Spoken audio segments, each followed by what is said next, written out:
Vincent Giré, directeur de l'information de France 24, publie La vie en rouge aux éditions du Seuil. Évidemment, il y est question de l'effondrement du bloc de l'Est. Merci Vincent Giré d'être avec nous alors que l'on a célébré l'anniversaire du mur de Berlin. Le mur de Berlin n'était finalement une étape dans un processus amorcé depuis longtemps.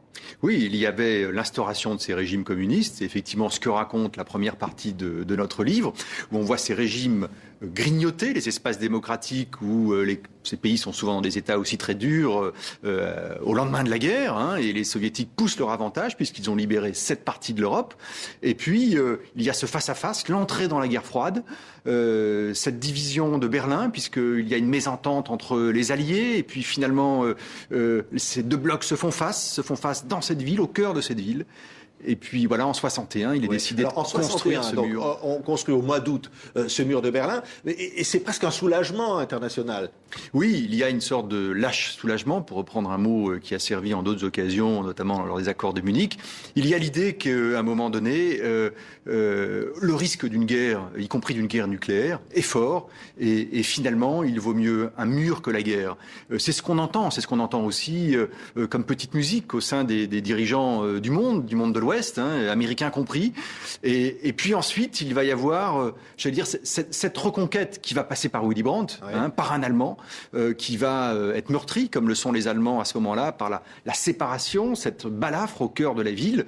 Et puis voilà, ensuite c'est une longue histoire qui aboutira jusqu'en 89. Le mur de Berlin marque évidemment cette séparation, la guerre froide, et va marquer donc une rupture finalement du monde, une coupure du monde. Oui, et il se prolonge bien évidemment à travers ce qui existait déjà depuis quelques années, c'est-à-dire ce rideau de fer. Le mur de Berlin étant le prolongement sur le territoire allemand de ce rideau de fer qui va marquer ce face-à-face entre l'Est et l'Ouest, entre le régime communiste et les régimes occidentaux et les démocraties occidentales. Oui. Alors comment on vit avec le mur de Berlin ? Comment on a pu vivre pendant 30 ans avec le mur de Berlin ?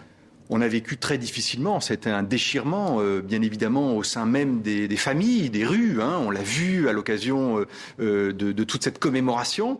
C'est une blessure allemande très très forte. Et au-delà, avec le rideau de fer, c'est aussi une blessure européenne.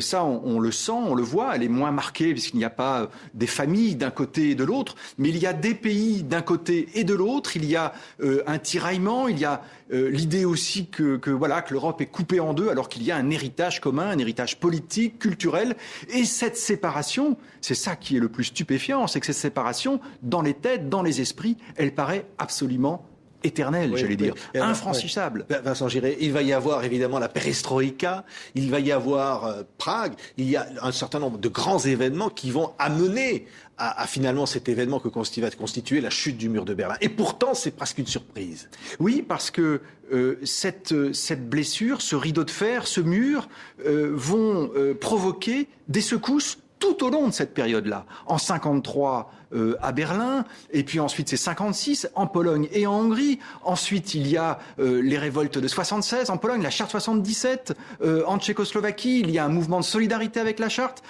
en Roumanie.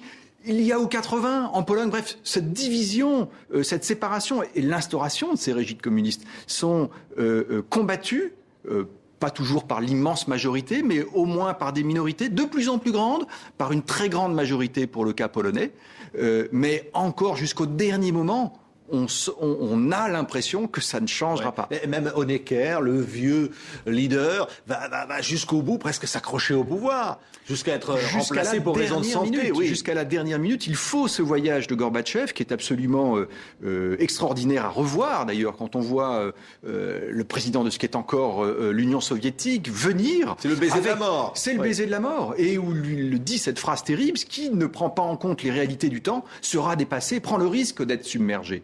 Et c'est ce qui va se passer. Il prend à témoin, il parle même aux opinions de l'Est et de l'Ouest et aux Allemands devant les caméras. Il leur dit cette phrase. Il prend à témoin que la population, qu'aujourd'hui, il faut que la page se tourne. On sent à ce moment-là, en 89, quand Gorbatchev est à Berlin, qu'il veut tourner la page de cette division, en tout cas de Berlin et de l'Allemagne, pour se préserver sur son périmètre, sur l'intérieur en quelque sorte, qui doit accaparer toutes les énergies pour sauver ce qui peut encore l'être à ce moment-là. Sauver évidemment le pari de Gorbatchev, mais le pari ne sera pas tenu parce que le bloc soviétique va s'écrouler quand même. Et oui, ces régimes-là, en fait, sont minés de l'intérieur. On se demande souvent, mais finalement, qui a fait chuter le mur de Berlin ou le rideau de fer? Qui, le plus, a œuvré pour ça?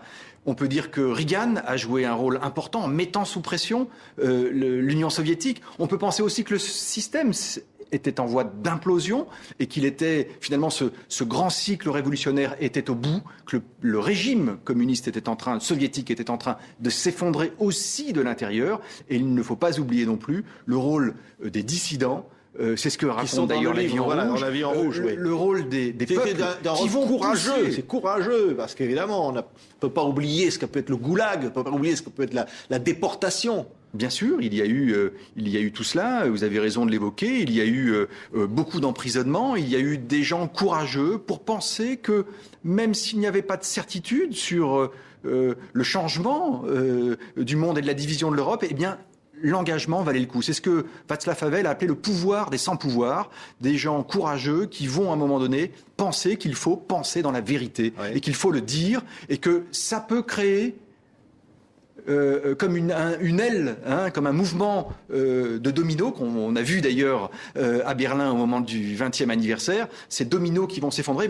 Voilà, ce courage personnel, puis qui va être partagé par des communautés de dissidents, va permettre peut-être de participer à ces révolutions démocratiques. Aujourd'hui, Vincent Girard, on voit le mur. C'est un mur qui est presque une œuvre d'art maintenant. Et... On ne le voit plus d'ailleurs. C'est d'ailleurs assez sidérant la façon dont il existe encore à différents endroits. Dans Berlin, il y a une symbolique près de la porte de Brandebourg où on voit des pavés qui marquent encore le passage du mur. Mais sinon, dans la ville, il n'existe plus. Il y en a très très peu de traces. Certains pensent d'ailleurs qu'il aurait fallu en laisser peut-être un peu plus de traces pour ne pas oublier, pour se souvenir de cette division, pour témoigner. Bon, voilà, les Allemands ont réunifié ces deux parties de Berlin. Ils l'ont fait, je trouve d'ailleurs, de fort belle manière, où on sent cette ville aujourd'hui happée par son avenir, par sa jeunesse, par un esprit qui y règne. Et j'encourage d'ailleurs tous ceux qui nous écoutent à passer un jour un peu de temps à Berlin. C'est vraiment une ville fascinante. C'est le signe que tous les murs finissent par tomber. Et ça serait évidemment le chaos s'ensuit aussi d'une certaine façon. Mais tous les murs tombent. Oui, et il faut le rappeler, ce mur-là est tombé sans un coup de feu. C'était inimaginable. Le rideau de fer, en dehors, si on met en dehors l'épisode roumain, qui a sa particularité, mais cette histoire, cette année 89, est une année de grâce. Ces régimes ont recouvré la liberté et la démocratie sans qu'un seul coup de feu ne soit tiré. C'est exceptionnel. Merci. Vincent Giré, La Vie en Rouge. Ils ont fait tomber le communisme 1944-1989, publié au Seuil, avec Christian Duplan. Merci. Donc, Vincent Giré, directeur de l'information de France 24, d'avoir été l'invité de TV5 Monde.